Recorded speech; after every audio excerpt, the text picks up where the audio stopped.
Hi everyone, this is Martin Shkreli, and this is chapter 13 of the Zumdahl and Zumdahl chemistry textbook we're reviewing, pages 606 to 651. This chapter is called Chemical Equilibrium, and we're going to build on what we learned in chapter 12. Okay, so what is chemical equilibrium or just equilibrium? Well, it's an important concept that we're going to need in chemistry. And basically, it's a state where all the concentrations of all the products and reactants remain constant with time. So basically, everything comes to, all the changes in the system come to a stop.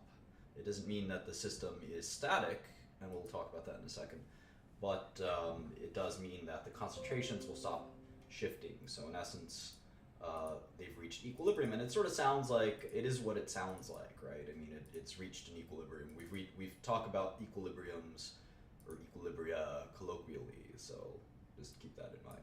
All right, so we have this dimerization reaction where nitrogen dioxide combines with another atom of nitrogen dioxide to form this N2O4 species, dinitrogen tetraoxide, I guess.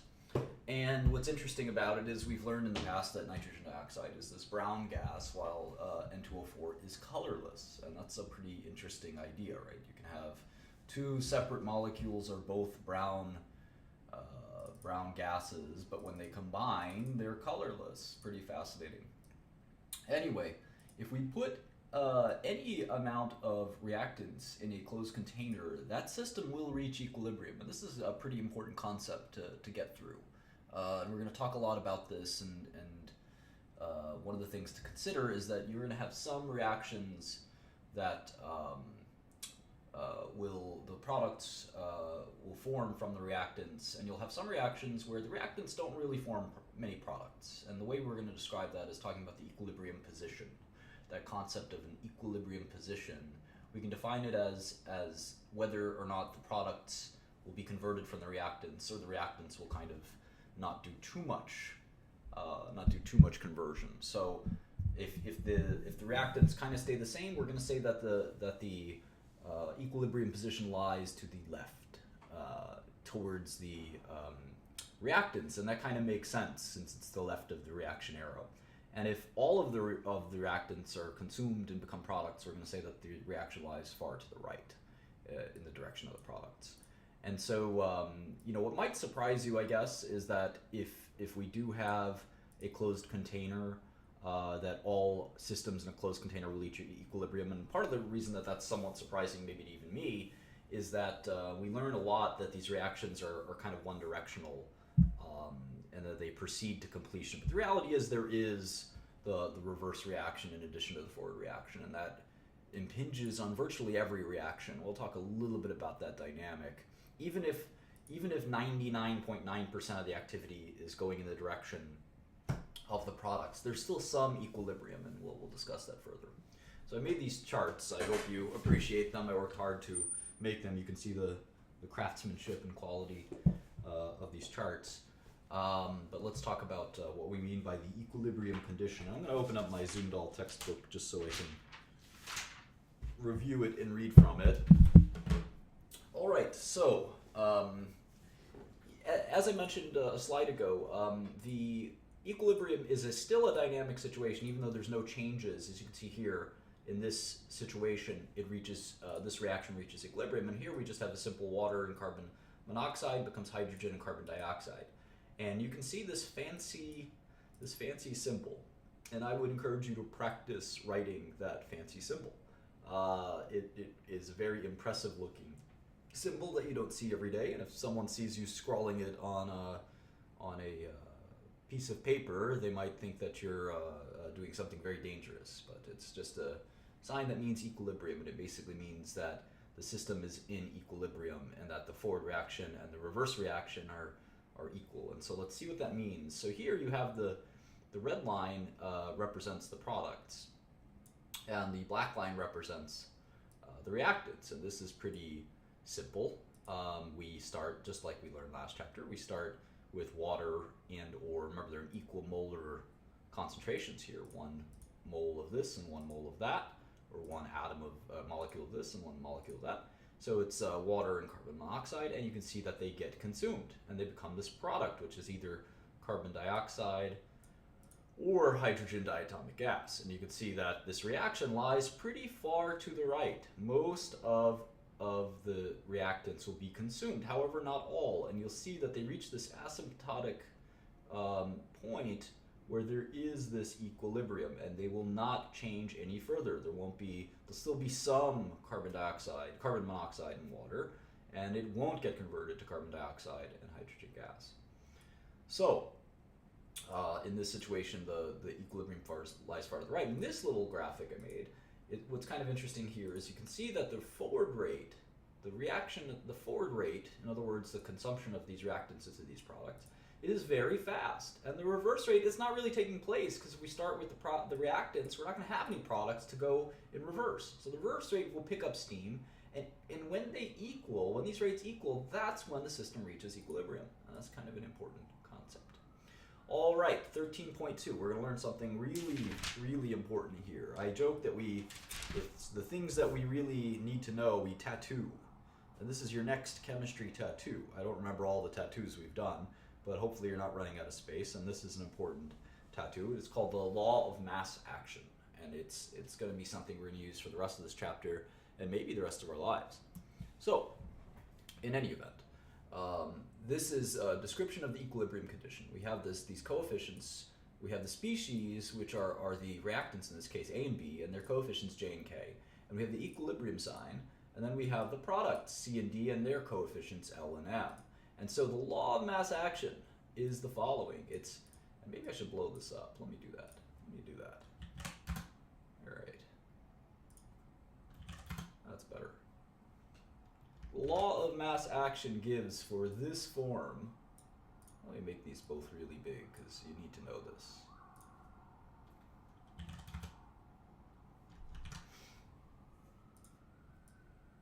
The law of mass action gives for these products and these reactants, it gives the equilibrium state with the following. And K is what we'll call the equilibrium constant.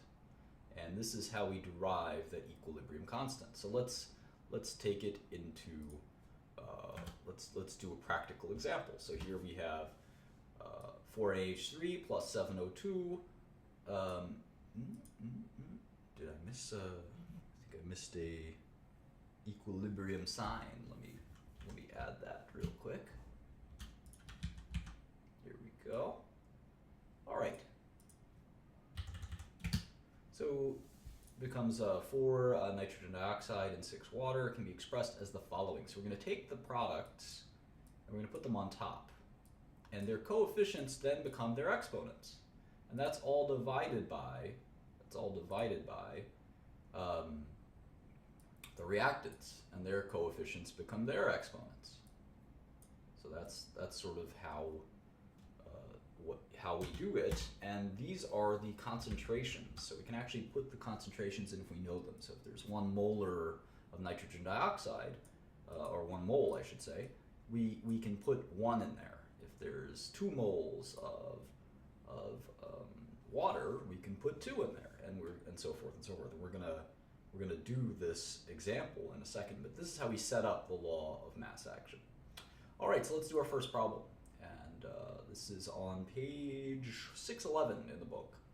So we have this example. This is the Haber process to make ammonia. And we basically have this diatomic nitrogen gas with diatomic hydrogen gas, and with a little bit of heat, you can actually make ammonia. And this is the process that's used in real life. And so here we have this the following concentrations. We have 3.1 times 10 to the negative second moles per liter of ammonia. We've got 8.5 times 10 to the negative 1 moles per liter of nitrogen. And we've got 3.1 times 10 to the negative third moles per liter of hydrogen. So we need to calculate the value of K at this temperature. And then they also want us to calculate the value of K for the reverse reaction. And then they want us to calculate the K value for sort of a half, basically a half of the top reaction. So we're going to do this. That's pretty easy. The Haber process is, as we can see, this simple equilibrium here, and it does reach equilibrium, like all reactions. And K, we can see again, we take the product and we put it on top, and we're going to square it because the coefficient is 2. And that's sort of like calculus. You take the, in calculus, you take the exponent and you put it as the coefficient when you take a derivative. And this is sort of like taking the antiderivative. You take the coefficient and you put it as the exponent. And then we do the same thing for the reactants, except we put them in the denominator. And so here, N2, well, there's a coefficient of 1, right? There's always a coefficient. Sometimes you don't see it. So coefficient is 1. We're taking it to the, I guess, to the 1th power, first power. And then here, 3 diatomic hydrogens, we put hydrogen here, and we're taking it to the 3rd power. And so if we do that, we remember these concentrations. We have 3.1, 8.5, and 3.1 to their respective molar concentrations. So 3.1 times 10 to the negative second. We're going to put that here, and we're going to square it, because remember the coefficient of ammonia is 2. And we do all this math, and we get 3.8 times 10 to the 4th is the equilibrium constant. And note there's no units. Equilibrium constant is just the equilibrium constant. And now for the reverse reaction, we actually are just going to do, right, we're going to do the reciprocal, which makes a lot of sense. We're just going to take 1 over k, and we get the equilibrium constant for the reverse reaction. We're going to see why getting the equilibrium constant is really valuable. As you can imagine, knowing the equilibrium constant allows us to know other things, and we've seen that in other areas of chemistry. So let's keep going here. All right. And so here we have the sort of half reaction of the Haber process, right? And so we'll call this K double prime. And if we do that, do all the math out, we know that K double prime is equal to K to the 1/2 power, the square root of K. And we can see that here. And the square root of 3.8 times 10 to the 4th is actually 1.9 times 10 to the 2nd. So that's a pretty easy way to do this. And if you notice, K double prime is this half reaction, and the prior reaction was just K, so this made a lot of sense mathematically. Okay, so let's go to this problem. So this is the rest of this equilibrium constant part of this chapter.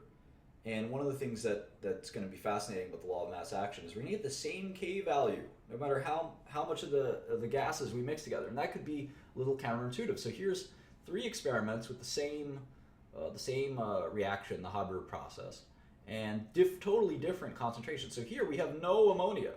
No ammonia. All we've got is nitrogen, hydrogen. Here we have only ammonia, and it's going to decompose. And here we have a little bit of all 3. And you can see that no matter what, the K value is going to be the same. And if you don't trust me, you can go ahead and do the math. But these will be the equilibrium concentrations at equilibrium after the reactions had some time to progress. And the K value will be the same no matter what. So the equilibrium constant is truly a constant, which makes sense.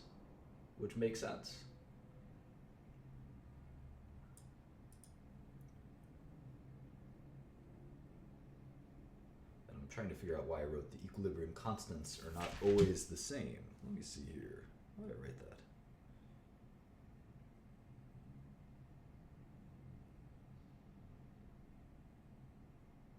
I think the equilibrium positions, maybe. That's what I meant to write.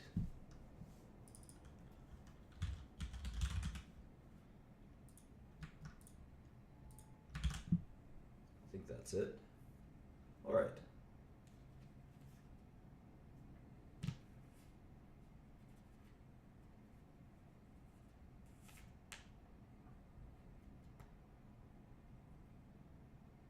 Great. Okay, so the book gives another example, and you're welcome to do it. And it has to do with, let's see, sulfur dioxide and sulfur trioxide, and you're welcome to do that one. But before we move on to 13.3, there's what we'll describe as the equilibrium position, and these are the equilibrium positions for these initial concentrations. And so the equilibrium position depends on the initial concentration. And so therefore there are an infinite number of different positions you can have, but there's only one constant, and it never depends on the concentration, which is super interesting because you could have 100 moles of the products and no moles of the reactants, and you'll still reach an equilibrium, and that equilibrium will still depend on the K, the equilibrium constant. So that's really Really important. All right, let's move on to 13.3. So here are a way to deal with equilibrium positions and pressure. And so we can use Kp as sort of a pressure constant, and we can use the law of mass action in the form of pressures. So we can take partial pressures, I love saying that, partial pressures of ammonia for the Haber process, and we can see that these partial pressures will also be at equilibrium. So here's another reaction where we take nitrogen monoxide, or nitric, and then we add chlorine gas, and we get this NOCl. I'm not sure what that is. I think it's nitrosyl chloride or something like that. And anyway, let's see here. Yeah, nitrosyl chloride. And we can calculate the Kp from these partial pressures, which is kind of cool. So here they're giving us the partial pressure of nitrosyl. The product is 1.2 atms. We can see that the partial for nitric is 5.0 times 10 to the negative 2 atms, and we can see the partial pressure for the chlorine gas is 3 times 10 to the negative 1 atmospheres. And so if we do the partial pressures in the form of the law of mass action, remember the coefficients will become exponents, right? So we'll start with the product, which is how we do loss of mass action. We put it over here, and we have to square the pressure because the coefficient is 2. And then we do the same thing here. We take the nitrogen, and I put NO2, but it's not NO2. It's just nitric. We take the nitric, and we square that because the coefficient is 2. And then we just multiply it by the chlorine because there's coefficient is 1. And we get 1.9 times 10 to the third power is the equilibrium constant of pressure, or the pressure equilibrium constant. What's kind of cool is we know from our first chemistry tattoo, PV equals nRT, the Kp-K relationship is the following. It's Kp equals K times RT to the delta N. And delta N is the sum of coefficients of the gaseous products minus the sum of coefficients of the gaseous products. Because what's interesting in equilibrium is and we'll talk about this just in the next slide, is that we find that the gaseous products obey these laws, but the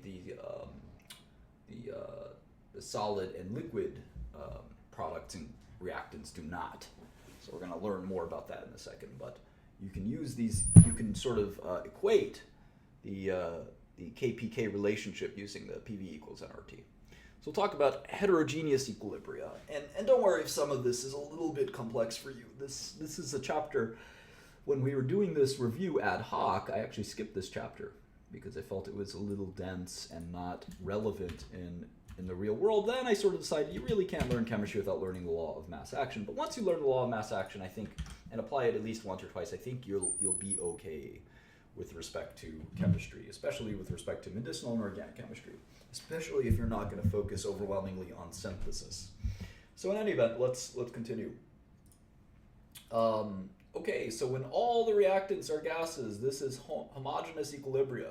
But if we have different phases, we're gonna talk about heterogeneous equilibria. And here we have a pretty cool little reaction. So we have calcium carbonate, and then we have what we'll call lime.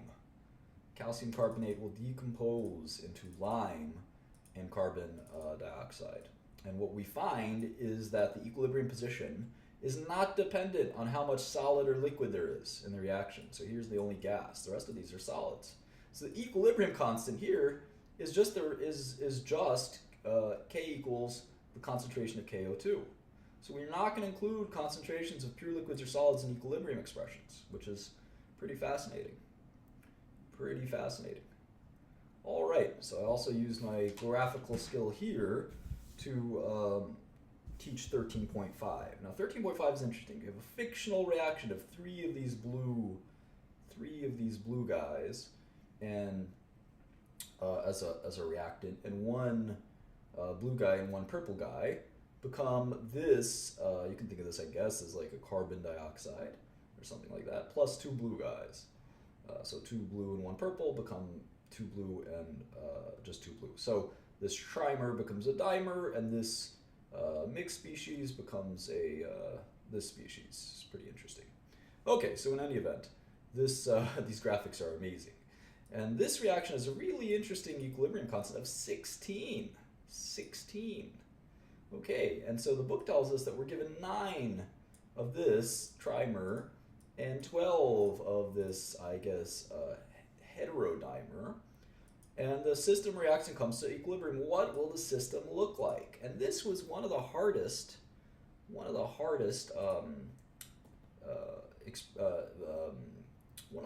problems that I've had to do. It's a huge amount of effort. And what we did is we used, of course, the law of mass action. And so 5 of the reactants disappear and 5 of the products appear. We would go from 9, so we just pick 5 randomly. We say, okay, let's say 9 and 12 go to, I don't know, 4 and 7, all right? And the reactants go down, right, from 9 and 12 to 4 and 7, and the products go from 0 and 0 to 5 and 5. And so if we put these numbers in the law of mass action, we get the wrong equilibrium, right? We get the wrong equilibrium number. Let's try that out. So the products are 5 and 5, right? We just picked it out of the hat. And the equilibrium position for the reactants are 4 and 7 because they go from 9 and 12. You subtract 5 from each and you get 4 and 7. And we know 5 times 5 is 25 and 4 times 7 is 28, and that's approximately 0.9. But they told us the K value is not 0.9. It is actually 16. It's 16, so we have to fix this. How do we fix this? Well, we did this really elaborate quadratic equation, which was, I will tell you, was painful and required many of my streamers to help me with. But it was basically this. We took an unknown, because we wanted to figure out what the unknown products were. So we took the unknown and we put in the law of mass action. And then we said, well, the reactants will drop by that number of products. And that makes sense, right? We have 9 to start with, so if it becomes X, if 9 of the products turn into X, then the amount of product left, or the reactant left, 9 of the reactants turn into X products, so the amount of reactants left will be 9 minus X. That makes a lot of sense to me. And the same thing goes with the other species. So we have to solve this for 16. And it turns out this is pretty hard. This is pretty hard. We have to move this guy over here, then we have to use the quadratic equation, and a lot of people got it wrong, but eventually we learned that X is equal to 8. X is equal to 8. And the equilibrium lies far to the right. That means there's only, of the trimer, 9 become 8. There's only one of these guys left over, so the reverse reaction is not contributing very much, and that's why the equilibrium constant is so large. And what's interesting is when we did it the first time, it's kind of fun. What's kind of fun here is we did it the first time, we said, all right, maybe 9 of the trimer, I'll draw it again, and 12 of the dimer, I don't know, maybe they become, and we were guessing, right? We said maybe they become 5. 5 and 5. That seems reasonable, right? 5 and 5. So this one will drop from 9 of them to 4 of them, and this will drop from 12 of them to 7 of them. And that's what it'll look like. It starts out as 0 and 0, right? Starts out as 0 and 0, and so we guessed that maybe it'll become like half of them will move over. And when we did that math, the 5 and 5 and the 4 and 7, and we got 25 over 28, and we said, okay, that's 0.9. You punch that into your calculator, you do it in your head, and you say that's K equals 0.9, but they told us K equals 16. So you said, what has to happen here? This numerator has to be way higher, and this has to be way lower. And what does that mean? Well, the reactants are in the denominator, right? Reactants are in the denominator. So the reactants have to go down, and the products have to go up. So that means the reactants have to be consumed. They have to disappear. And that's why when it's something like this, 1 over 16, that means K equals 16. When it's 2 over, 12, well, they're getting closer, but the reactants still have to disappear and become products. And that's sort of the nature of these equilibrium constants. So that's a pretty cool, easy way to sort of look at eyeball K and say, if the value of K is a lot larger than 1, the equilibrium will lie, values of K larger than 1 mean the equilibrium will be towards the product. Lies to the right.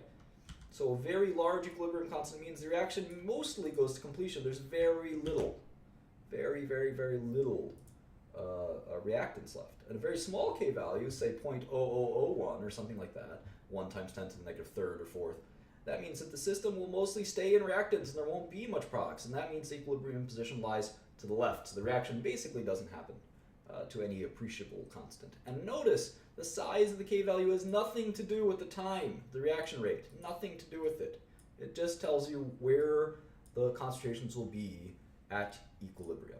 All right, we're almost done here, a couple more slides. And we're going to learn something important here called the reaction quotient. The reaction quotient. So let me show you where in the book this is. This is 621. This is quite important. And what this is the position at time 0. So this is the initial concentrations of the equilibrium. So we take the law of mass action and we look at the initial concentrations. And what's interesting is we can determine, so let's say we have the Haber process, right? We have the basic N2 plus H2, we have 3 of these. We could draw this the fancy way. And this becomes, of course, ammonia, 2NH3. And so to do the law of mass action, we're going to call that Q. We know what the K value is. If we have Q, we're going to say at time 0, so we use subscript 0, the product is NH3. I'm going to put time 0 there. Remember, we have to take it to the second power. And then we have the reactants, so we're going to have N2 at time 0. It's like a subscript. We're going to multiply this by H2 at time 0 at the beginning of the reaction to the third power. And this is what we're going to get as Q, which we're going to call the reaction quotient. The reaction quotient. We can compare this to the known value of K. We know what the equilibrium constant is. And basically, if Q, what's kind of cool about this, is if Q is equal to K, of course, the system is in equilibrium. But if Q is greater than K, if this quotient is greater than K, say it's 3, and that's greater than K, I believe. Let's see, what was the K value for the Haber process? Well, no, it's actually a very large number. So let's say it's 3 times 10 to this 10th, which is definitely larger than K. And that means that the system has to shift to the left and consume products and form reactants. And that makes sense because the products are so much greater, right? The products over the reactants are so much greater. The equilibrium constant lies below 10 to the 10th. It's at 10 to the 4th, right? So the products have to form into reactants. Now, if it's the opposite, if the reaction quotient is, let's say, 3, and that's way below where it needs to be, which is 10 to the 3rd or 10 to the 4th, then the products have to grow and the reactants have to shrink. This number has to grow to be 3 times 10 larger than this number. And if you think about this for a minute, it makes a lot of sense. These concepts stand to reason if you look at the numerators and the denominators. So here's a fun and fancy problem.